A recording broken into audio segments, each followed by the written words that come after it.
Welcome to the Frequency Labyrinth. I am Adrienne McDonald, your host. This podcast is for you if you're done with surface level self-help and ready for something deeper and actually transformative. Around here, we work with ancient wisdom, human design, gene keys, and shamanic practices, not as knowledge to collect, but as tools to live by. This isn't about one size fits all. It's about learning to work with your energy, your design, and your life.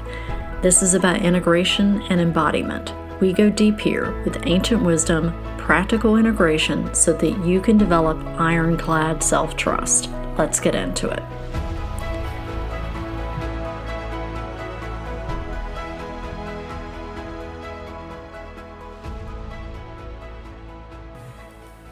Hello, beautiful humans, and welcome back.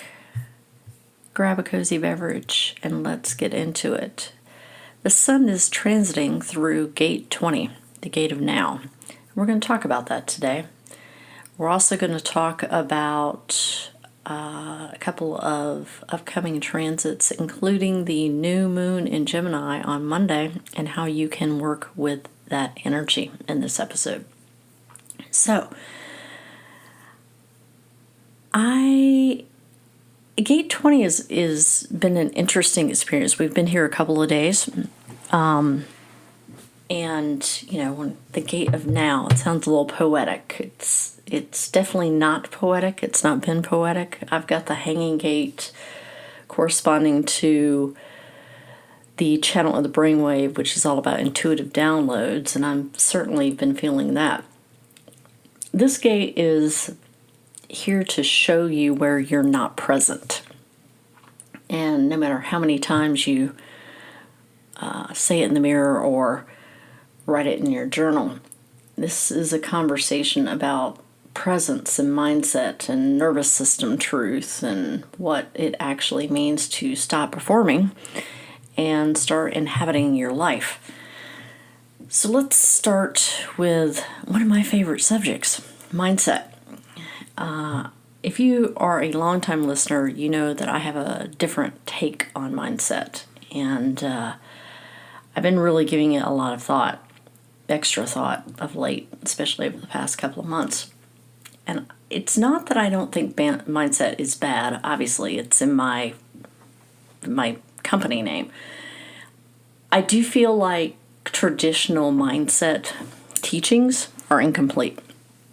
What began as a helpful tool became a one-size-fits-all gospel in the industry, and it mostly teaches you how to manage your thoughts instead of understanding how you're meant to move in the world. And I feel like you're not just a set of limiting beliefs, like you're a frequency, right? And you trying to shift your reality by only working with the mind is not, it's like trying to tune an orchestra with one string, like it's not going to work. And it also creates this subtle pressure to always be thinking better, to always be in control of your quote-unquote mind. And ironically, that pressure pulls you out of the present moment a lot of the time. And I say this as someone who has done a considerable amount of mindset work and worked with some of the best coaches in the industry. So let's look at this through the gate 20. Gate 20 is the gate of now, and yet most of us, including myself, struggle to live there longer than for a few moments. In fact, I feel like if you get a few moments of like real, true present time, that's like gold. So what keeps us from it? I think it's a lot of things. It's the fear of what we'll feel. The now holds unprocessed emotion sometimes, and presence doesn't let you hide from your own frequency, and it's easy to escape into future plans or ruminate over past loops because the present might ask you to actually feel something, like feel all the things. I think, too, we're conditioned to, quote unquote, think through everything, to optimize, to reframe, to strategize our way to safety. And even presence becomes a task. It's not just a state of being. I think number 3, I think there's this expectations of like managing our persona. There's a subtle pressure to look like we're present, to say the wise thing, to perform awareness sometimes. I think number 4, I think nervous system dysregulation.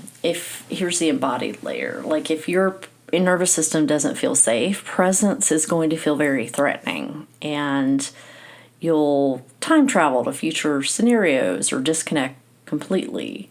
And this is why just be present is sometimes not helpful advice unless the body has been, unless the body feels safe, And sometimes presence is a boundary or a trembling yes or a sacred silence. But it's always a reclamation of what's real.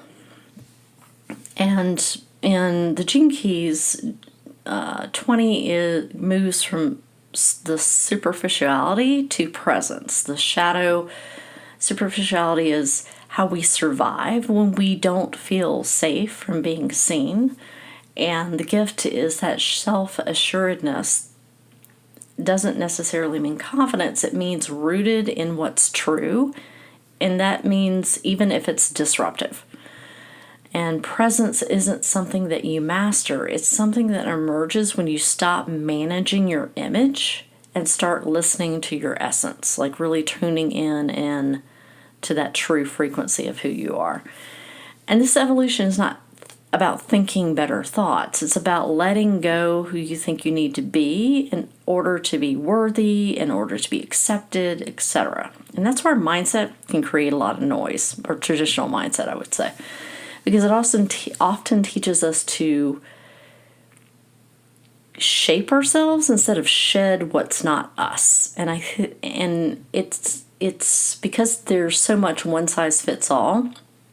When you get into a lot of these groups or programs and you're looking around and all these people are having these perceived transformations. I'll say a lot of the stuff that I've seen is people will shift and then it's not sustainable and then they'll shift back.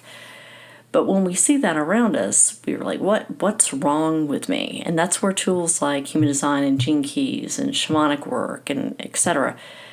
can really give you like the map of who you naturally are and how your energy naturally wants to move. Because a lot of mindset work reinforces that inner critic and really nicer packaging. You get taught the discipline equals self-love. You get taught that high vibration equals heal. You get taught that positive thinking equals evolved. But most of that is a lot of bypassing. Your thoughts aren't the enemy. It's the presence, it's the pressure to optimize yourself in a certain way that becomes the trap. And gate 20 wants you to unplug the mic from your inner critic and hand it back to your inner compass. Like, go deeper within your body to be led from there. Now, this gate lives in the throat center, but its roots, it's connected to the splenic center and it's connected to the G center in different channels. And I feel like it's almost given me the image of like the truth is coming up and then out through the throat, right? It's a different, it's not speaking just to be speaking. So I feel like it's really asking us, are you tuned in? Are you trying to control what's coming out of your mouth? Are you speaking from truth or from just canned strategy? It's intuitive, it's instinctual, it's somatic. It doesn't want polish. It wants like the pulse of things. So when you're working with the energy of gate 20, I think 3 reflective questions that you can ask yourself is, what emotions or truths feel unsafe to meet in the now? Because that's going to tell you a lot. And another question is, where are you performing presence instead of embodying it? Like, where are you faking it? Because energy never lies, so faking it till you make it is bullshit. What does your body know right now that your mind keeps skipping over? You know, sometimes it's not as much you need to fix your mindset as you need to feel your moment. Now, the next couple of things I want to talk about is the shifts in the cosmic sky that we're going to see this weekend. We've got a big transit coming in where Saturn is changing signs. Now, archetypally, Saturn is the initiator through limitation. And Saturn gets a bad rap. Saturn happens to be my favorite planet in the solar system. I followed the Cassini project that JPL NASA had for years, and I was watching the live when they put Cassini into Saturn's into Saturn when they did a controlled destruction, and it was magnificent. When I go to Dragon Con every year, I love to go listen to the people at JPL talk about the different missions, and Cassini was always my favorite. But I digress. So often misunderstood is the taskmaster or the cosmic killjoy. That's really what Saturn's rep is. But Saturn is actually the planet that teaches us how to build containers for sustainable foundation. It governs times, it governs boundaries, discipline, integrity. And it's not a punishment. It's to anchor us. Saturn says, you want the magic? Great. Can you hold it? It's all about that. Like, can you hold it? It's sustainability. It teaches us to know what our limitations are. It's sort of like the archetype of the elder, the architect, the karmic guide who is definitely going to slow us down, but not to block our path, but to make sure the foundation's not going to collapse under the weight of what we're calling in. And Saturn doesn't demand perfection, but it does demand presence. It really does demand presence, because this is where we mature. This is where we make the invisible real. This is when it really is created in our reality. And this is where we stop outsourcing our authority and become one with the true essence of the foundational structure that the human being we are. That's what Saturn teaches us. Now, it's moving in Aries. Depending on where that is in your chart is what the theme will be for the next bit that Saturn's in this placement. I have Saturn natally in Aries. It's in my 10th house. Saturn in Aries is considered in its downfall, or detriment, I should say. And I don't think that's necessarily as scary as it sounds as someone who lives with Saturn in Aries their entire life. Aries is the archetype of the pioneer, the one that says, I exist before the world gives permission. We're fiery. I'm an Aries sun. But when Saturn enters the sign, again, it's all about asking us to mature that instinct. It's not enough to start. We have to sustain. And I think that's really one of the biggest gifts that Saturn gives in this space. Because Saturn in Aries doesn't just initiate for the sake of momentum. It demands that we examine what we're starting, why we're starting it, and whether we are resourced enough to see it through.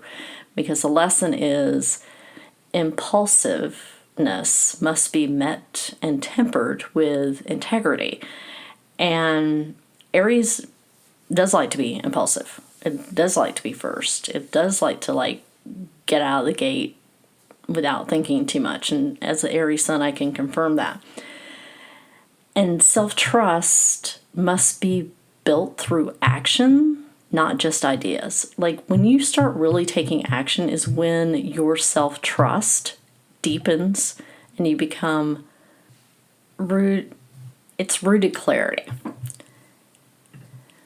Saturn also strips away false bravado. It exposes where our I can do it myself energy has been masking deeper wounds around worth and support. It's the archetype of the lone warrior, learning discipline of restraint, not to become passive, but to act from more of embodiment, more from clarity rather than reaction. And this transit can bring a frustration because it does slow down what Aries wants to speed up, but that's the tension that's the tension of holding the opposite, right? Saturn in Aries teaches us that presence isn't about performance or urgency. It's about standing in the fire of now without flinching and knowing who you are before the world reflects it back.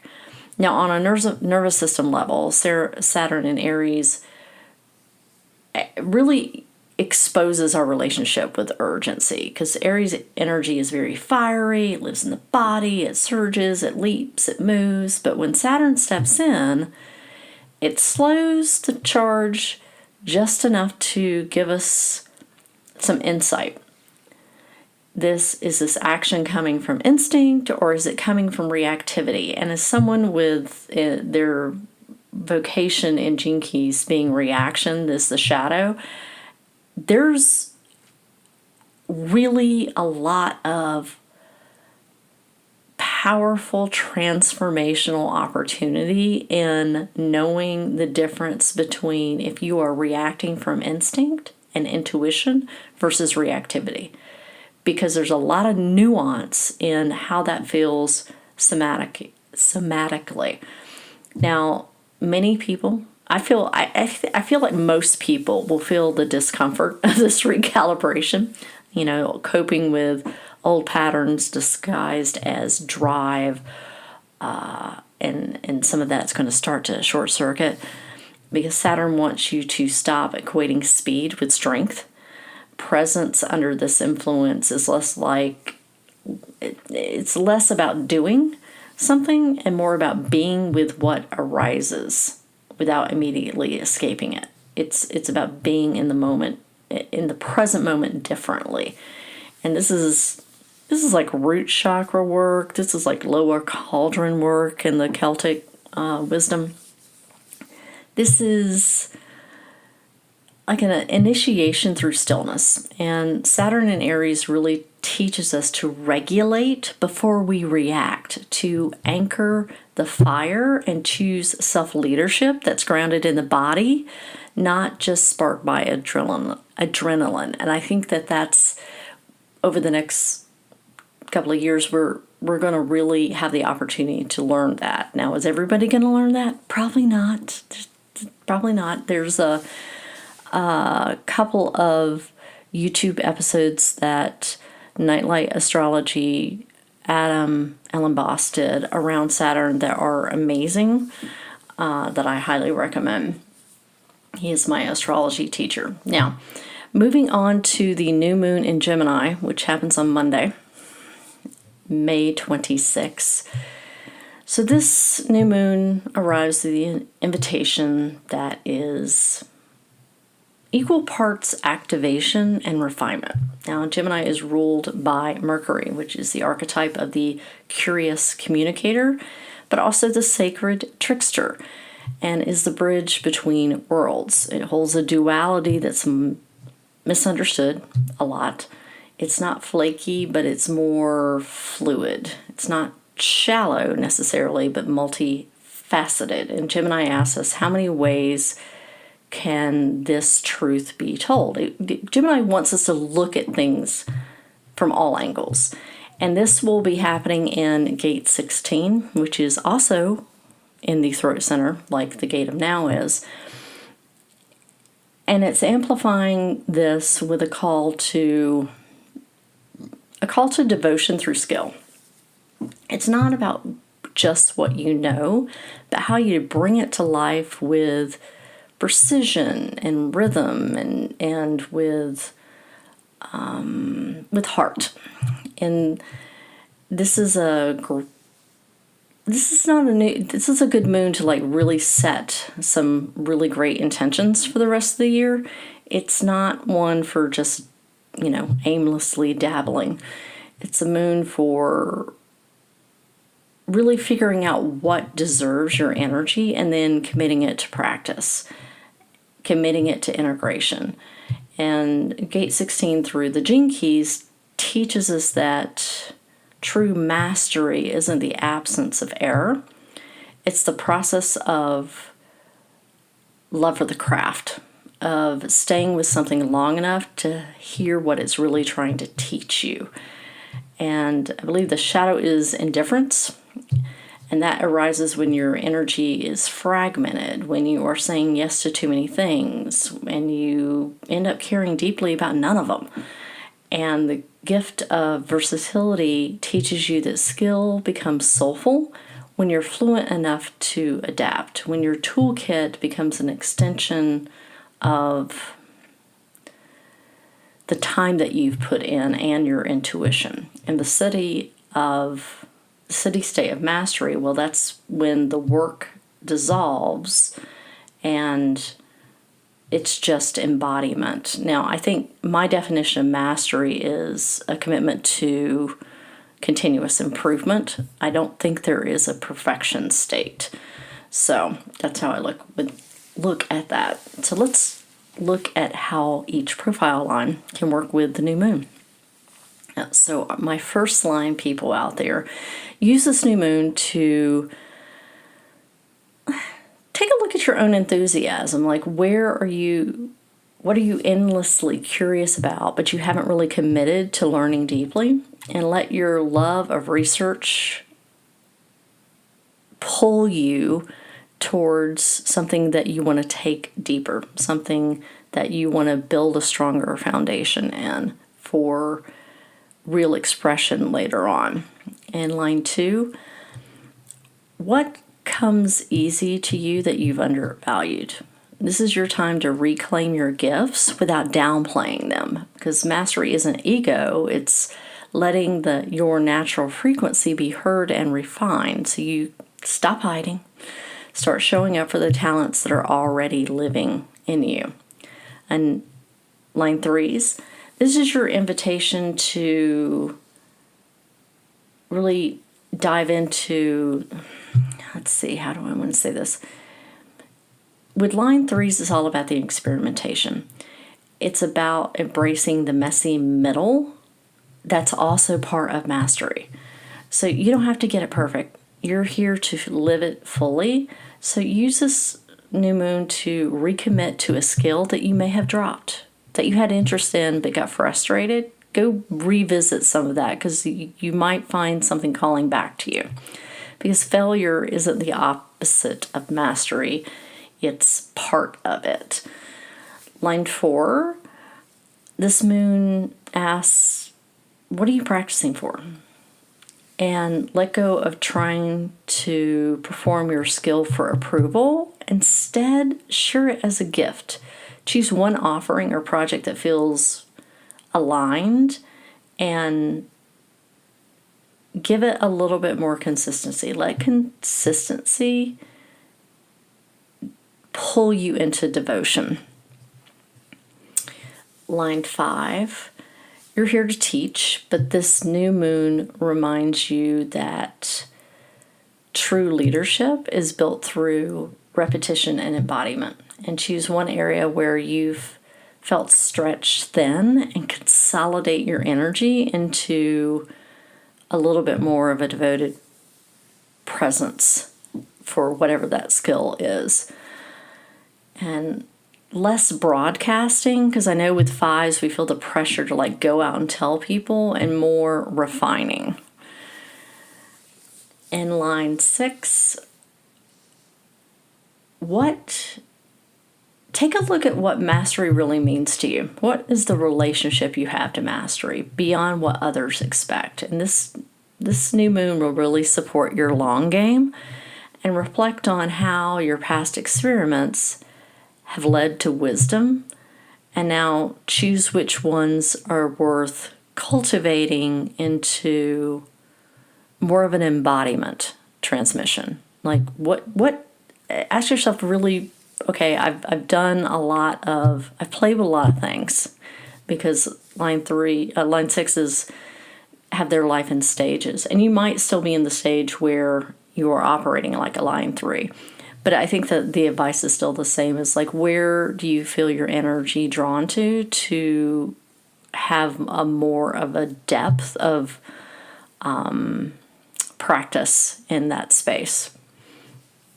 So that is it for today. As always, I appreciate you listening, and follow me on Instagram, because I have put some more reflective questions out there for the Gate of Now, and it's also on Facebook. And remember to find beauty every day and seek the magic in the mundane. Thanks for tuning in today. As always, take what resonates, leave the rest. Let whatever landed move through you in whatever way it needs to or wants to. And also, if you want to explore more, you'll find more information in the show notes. If this episode stirred something in you, please share it out or leave a quick review. It helps so much, and I really appreciate it. And remember, this work is about integration, and it always starts with self-trust.